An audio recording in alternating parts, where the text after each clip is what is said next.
It's time for Around the Ozarks Sports Scene with Scott Puryear. Now here's your host, Scott Puryear. Welcome to Around the Ozarks Sports Scene. I am Scott Puryear. Appreciate you listening this week. Got a special guest today we're going to get to in a minute, but as always, we start our podcast with an opening segment. Going to tweak the name of it a little bit now, I think, to a 3 things I'll be watching this weekend. Doing that to kind of keep things more forward-thinking, because by the time a lot of you have listened, a lot of this stuff may be old news. So we'll kind of look ahead and take that approach to things. Number 1, can the basketball Bears win on the road? Missouri State's off to a 7-3 overall start. They're 5-0 at Great Southern Bank Arena after a win over Sam Houston this past Saturday on Art Haynes Day at the arena. Great showing there for a legend and his continued battle back from West Nile virus. But those same Bears are 0-3 on the road so far. Missouri State has a chance to change that on Saturday when they visit Tulsa. The Hurricane are 5-3 after a 15-point loss to a 3-5 Oklahoma State team. But Tulsa's also 5-0 at home. This would be a good opportunity for Dana Ford's Bears to show they are capable of winning on an enemy floor.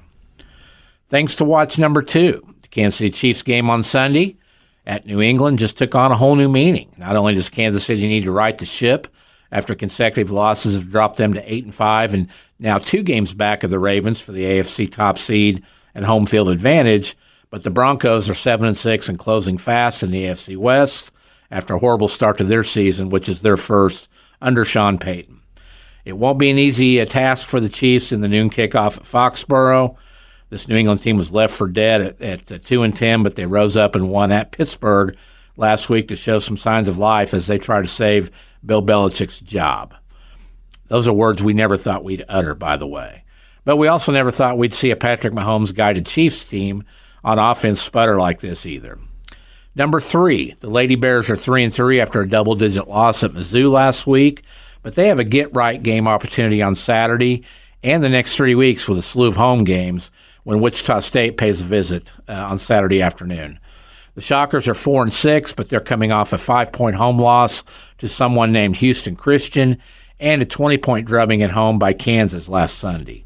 For Missouri State and Coach Beth Cunningham, it's the start of a 6-game homestand through the first weekend of January, including the Lady Bears Classic next week, when on Wednesday and Thursday they'll host BYU and Western Kentucky. Chance for the Lady Bears to get right again. Link Academy from down the road in Branson is off to a 9-2 start, top 5 ranked team nationally again in high school basketball, and on the heels of winning the Geico National Championship last April on ESPN, a season in which they also won the prestigious Bass Pro Tournament champions. Joining us today for the podcast is second-year head coach of the Lions, Bill Armstrong. Good morning, Bill. Good morning, Scott. Well, kind of give us a recap. I mean, you guys are off to a 9-2 start. Are they ready to fire the coach yet with 2 losses this year, or are you going to survive till the holidays? I don't know about. I think I'll survive through the holidays as long as we keep winning. I don't know if what'll happen if we were to lose a third, since that's never happened before. That'll be uncharted territory. But no, we've played well. We our 2 losses are to the number 1 and number 2 team in the country. We beat the number 8 team by 25. I mean, if you look at it.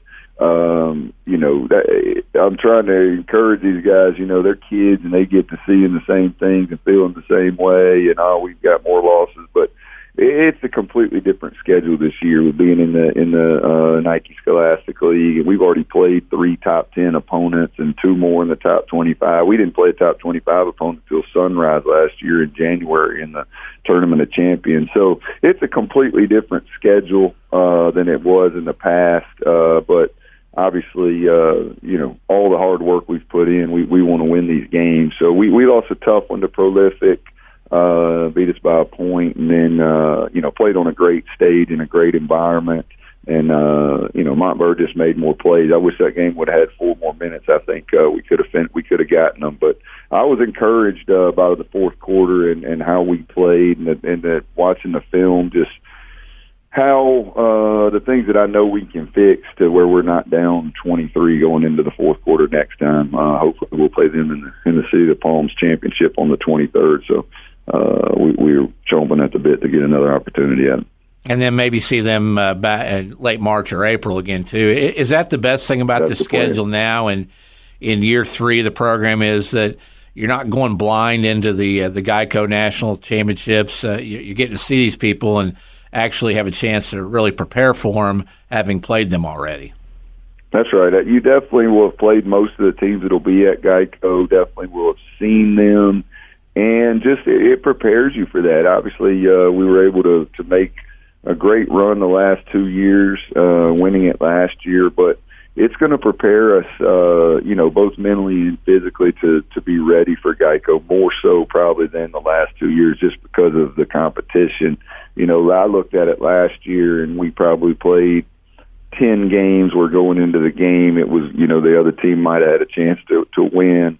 Whereas this year we play, of our 31, probably 20 of those. So that's good for us. The guys want that. That's why they come here, and to be on that stage every night is a very positive thing. And then it helps them to understand how it's going to be in college, because when you get in college every night, you got to be ready to play, or the team facing you can certainly beat you. Thought it was really cool that a couple weeks ago you guys made a trip to Springfield and played in the pit. Excuse me, taking on Central there. How did that come about, and what were your impressions of the pit, the historic place?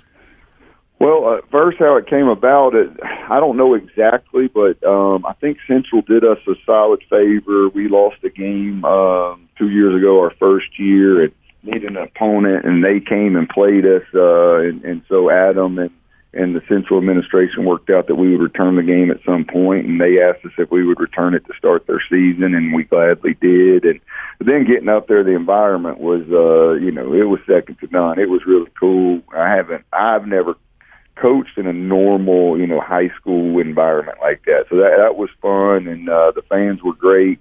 Central played hard and played good. I think they got a really good team. We just happened to play really, really well that night, and were able to pull away, but it was a very fun environment, and I think they got a really good team, and look forward to following them the rest of the year. Now, my understanding is nobody back from last year's national championship team. You had to start from scratch. Is that correct? That is correct. Aaron Rowe came back, but ended up deciding, in the end, that it was best for him and his family to go back and finish his high school career in Columbia. So it would technically, now we have nobody that would have played in the national championship, correct? And I know you've got 3 very high-profile kids. You got a Texas commit and Trey Johnson, Kansas commit LeBaron. Is it Philon, the last name? Philon, that's correct. And then Jalen Shelley, who's going to Arkansas. Who else? Anybody else that's signed so far? Or? Yeah, we also have James Brown signed with North Carolina. T.O. Barrett signed with Missouri.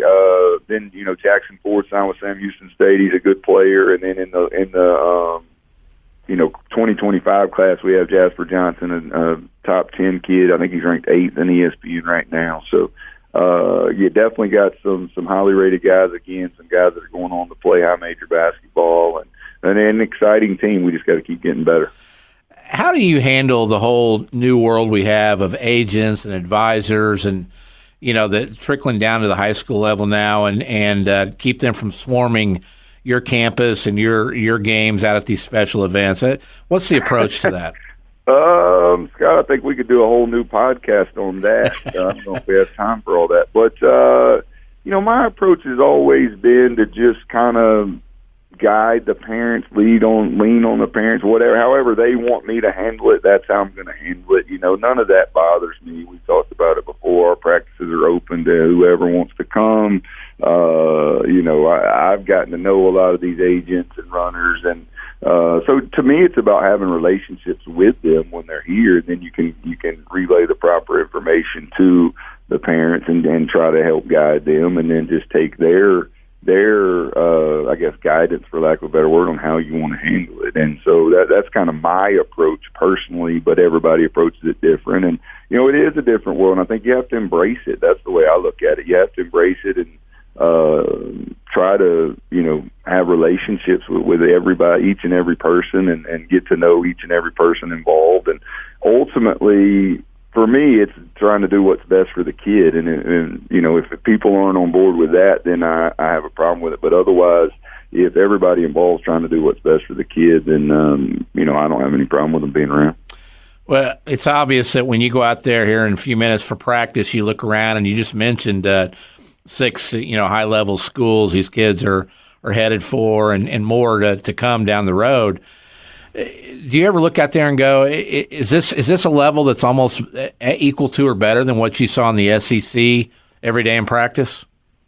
Oh, certainly. We've talked about that in the sense of people make comments that just, aren't true, but that team last year could have beat, had a 500 record in the SEC, and we certainly could not have. We couldn't have won one game in the SEC last year. Now, if you take that same team and fast forward 3 years, now we might could have won the SEC. But so to answer your question, yeah, as far as the talent level that we're getting to coach each and every day is, they're younger, but very similar to what I was coaching every day in the SEC, if not better than what I was coaching in the SEC. If you fast forward their career 3 or 4 years ahead. Absolutely, and no question. I'd love to coach both teams in the SEC. Oh, I bet. I think we could certainly win. No question, we've created a new level, a super level of high school basketball with what's going on now with the likes of you guys, Montverde, Sunrise Christian. The list is probably 15 to 25 deep now of teams that can maybe win a national championship. How competitive is the recruiting for those elite players for you each year, and how do you get started? And is it harder than it was for you to recruit in the SEC? Very similar. That's what people ask me often, making that transition. And really, from a recruiting standpoint, from a coaching standpoint, it's not a whole lot different. The recruiting has gotten ultra competitive. You got most of the top 50 to top 100 guys now looking to make this move, which is the right move. I know some people are skeptic of it, but for the kids, if they can handle the commitment and the sacrifice, which it is a major sacrifice for both the kids and their families, but if they want to be ahead of the game and give themselves an opportunity to make a career out of playing basketball, you almost have to do it as a freshman going into college now. If you haven't done a prep school year and understand how everything operates, you're going to be behind coming on campus as a freshman. And now with the transfer portal, they're filling those holes with, whereas those freshmen could come in from traditional high schools and get to be the 8th or 9th man, and then bring them along. The colleges bring them along. Nobody's doing that anymore. They're filling the holes of 8th and 9th men with, low to mid-major players who did well at that level and bringing them up to the SEC or the Big 12 or, the Power 5 conferences and filling the holes with seniors, So if you don't go to a prep school now, your chances of playing as a freshman are very, very thin. Did winning a Geico National Championship open more doors for you this past spring and summer? Obviously with, 11 or 12 spots to fill, you needed those doors open pretty quickly. Certainly, and then like I said, Rodney and his staff and his team set the laid the foundation for us last year to be able to recruit the likes of Jacoby and Elliott and Cam was here, but Cade Phillips and Corey Chess and all the guys that we had that helped us win the national championship last year. They laid that foundation, and then we were able to build on it by winning the national championship. And then the more and more success you have, the more and more exposure you have for your program.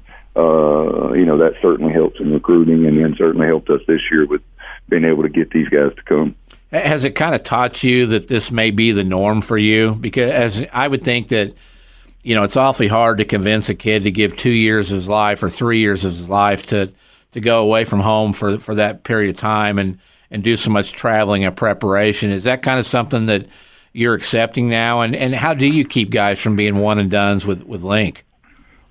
To me, yeah, I mean, that's kind of, you got to go into it, thinking that that's probably how it's going to be, just because it is so difficult for them to come and make that sacrifice for more than 1 year. I'm not saying that certain kids don't do it, but it's really, really hard, and we're still trying to figure that out. Obviously we're a new program, and we haven't been able to retain very many people over the last 2 years, so we're still working to kind of figure that out, but it's hard. I think you have to have a special group. Obviously, those guys at Mount Bird came back for a second year, and they are a special group of kids and how they're playing right now. But I would say 1 out of every 2 that go before their senior year are going to transfer back home or reclass up or, whatever it may be to not come back. Not necessarily that they didn't want to come back, but to just go move forward with their career. So that's a difficult situation to navigate, but I think if you go into it understanding that you're probably going to have to sign a new team every year, that you can prepare for that. How fun and enjoyable is it for you to keep up with your alums, especially with you in year 2 now, and you go home from practice, you turn on ESPN, and there's Elliot Cadeau for North Carolina or Jacoby Walter for Baylor. Is that kind of a particular thrill for you? Yeah, I would say that's probably the most fulfilling feeling in the world, getting to go and sit with my family who gets to know these kids and looks up to them and has great relationships with them and watch them and pull for them and on that stage. Yeah, it's an extremely enjoyable experience and a fulfilling experience to see these guys just to have been a small part of their journey and watch them, continuing each day to reach their goals and dreams, and it's nothing better in the world, Scott. Mention those 2, but kind of give us an update on some of the other guys from last year's champions, Cameron Carr and Cade Phillips at Tennessee, Jacob Cole at OU, Corey Chess, LSU. Kind of tell us what's going on with those guys. Yep, Corey and Jacob both redshirted. They talked with their coaches and decided to redshirt before the season started, which again I don't think is a bad thing for freshmen these days to have an opportunity to practice and work out and get acclimated to the college life. Without having the pressures of having to play and not having the pressures of their parents or whoever may be saying, "Why are you not playing?" I think that there's some positive things to redshirting these days. And then Cade and Cam are both getting in here and there at Tennessee. Again, they went to a team that's got a lot of older guys, and Tennessee's a really, really good team. I know they took some losses early, but they took close losses to great teams, and I'd look for them to be back in the top 10. I'd look for them to be one of the teams that has a chance to make the Final Four, and they've both contributed so far, and I think as they continue to learn the college game, you look up and they'll be playing probably more in February than they are right now. You touched on it. We had Ryan Forrest, second in scoring at Northwestern State in Louisiana. He's having a really good year. He got hurt a week or so ago, so he's a little hobbled. He's still trying to play, but before his injury, he was leading them in scoring at about 17 a game, so he's having a good year. Oh, wow, and he was a Memphis commit early on, then switched early summer, right? So, okay. That's right, yep. You mentioned it at the top of the podcast a little bit there, but talk about this EYBL Scholastic Conference. Who's in it, what it is, and this is the first year of it, correct? Correct.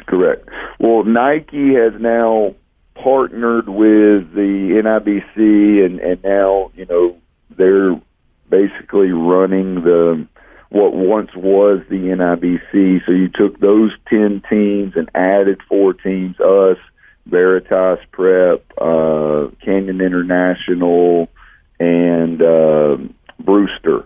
And so now we have 14-team league that is competing for a Nike Scholastic League championship. They've put a lot of time and effort to it, but we went to that. So right now Nike's done this event in Vegas, and they're doing another one at the end of the year where they're the main team or main people controlling the event themselves. Now they run the whole league, but it was an outstanding experience in Vegas. They had what was called the Nocta Lounge. I guess Nocta is the Drake brand of Nike, and our guys got all kind of gear, and they had cryogenic chambers set up. They had massage chambers set up. They had all different kind of things for recovery. It was a really cool experience for the guys.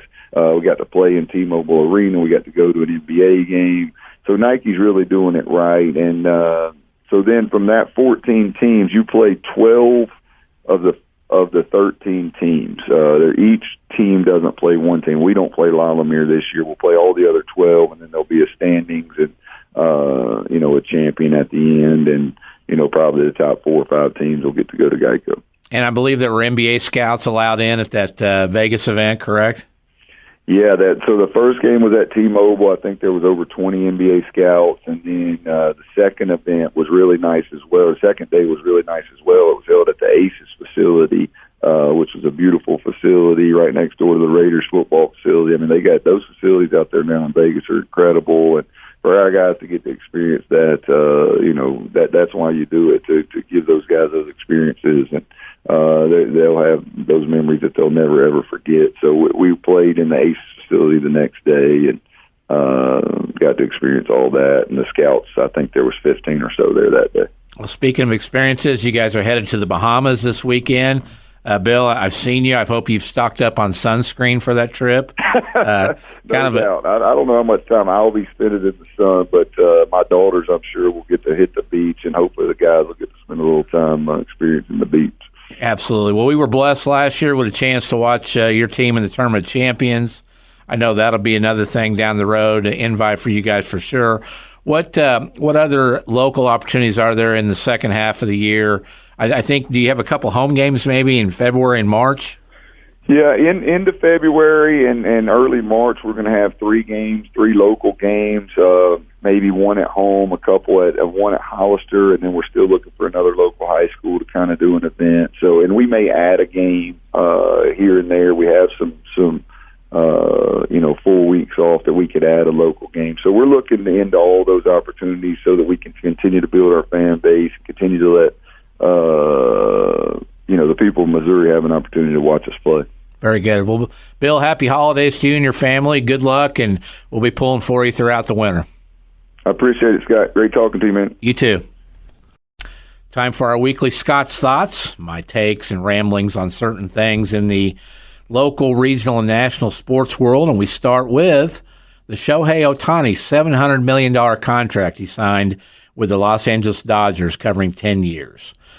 The 10 years after he quits playing, that is, because the Dodgers and Ohtani have figured out how to backload this with deferred money, so he will literally earn $2 million a year over the next 10 years, with $680 million coming after that the following 10 years. This is really a stroke of genius for whomever came up with the idea, and most indications are it was Ohtani himself. It allows L.A. to secure the best player in baseball while also having the financial room to go out and continue to surround him with good players and have a chance to win some world championships there. The top of the order for the Dodgers now with Mookie Betts, Freddie Freeman, and Ohtani may be one of the best in baseball history. I will say $700 million for any player in any sport seems a little ridiculous, especially for a two-way player who can't pitch again until 2025 due to the arm surgery he's coming off of. And again, who knows how he'll come back from that as well. But I do know this. If the Chiefs had thought of this a few years ago when they paid Patrick Mahomes, he might have some better receivers to throw to now. Speaking of the Chiefs, the post-game whining about the officiating after the loss to the Bills Sunday by Mahomes and Andy Reid was not a good look. Yes, it was a call that doesn't get called very often when Kadarius Toney lined up off sides. But then again, we're asking a guy to line up on sides. It's not a hard task and a hard ask there. But just wasn't a good look, and America noticed.